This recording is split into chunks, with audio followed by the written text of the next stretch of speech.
एक समय की बात है, किसी एक परिवार में एक देवरानी और जेठानी के बीच बहुत प्यार था। वो हमेशा एक दूसरे का साथ देती, एक दूसरे की मदद करती। लेकिन एक दिन देवरानी और जेठानी के बीच किसी बात को लेकर बड़ा झगड़ा हो गया और झगड़े की वजह से बात इतनी बढ़ गई कि दोनों ने एक दूसरे को बात ना करने की और मुंह तक न देखने की कसम खा ली और दोनों ही अपने अपने कमरे में चली गई और कमरे के अंदर से दरवाजा बंद कर लिया। लेकिन थोड़ी देर बाद जेठानी के कमरे के दरवाजे पर खटखट आवाज सुनाई दी।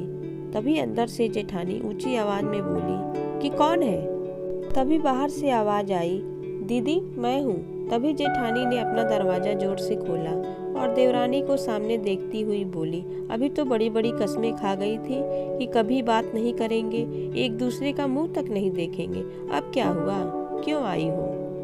तभी देवरानी ने कहा, दीदी मैं कसम खाकर तो गई थी कि हम बात नहीं करेंगे, एक दूसरे का मुंह तक नहीं देखेंगे, लेकिन मुझे माँ की कही एक बात याद आ गई कि जब भी किसी से लड़ाई झगड़ा हो जाए उसकी अच्छाइयों को याद करो। और मैंने वही किया, जिससे मुझे आपका दिया हुआ प्यार ही प्यार याद आया, जिसकी वजह से अब मुझे आपसे कोई भी शिकायत नहीं है और मैं आपके लिए चाय लेकर आई हूँ। तभी जेठानी की आंखों में आंसू आ गए और दोनों एक दूसरे के गले लग गए और बाद में दोनों ने एक साथ बैठकर चाय पिया।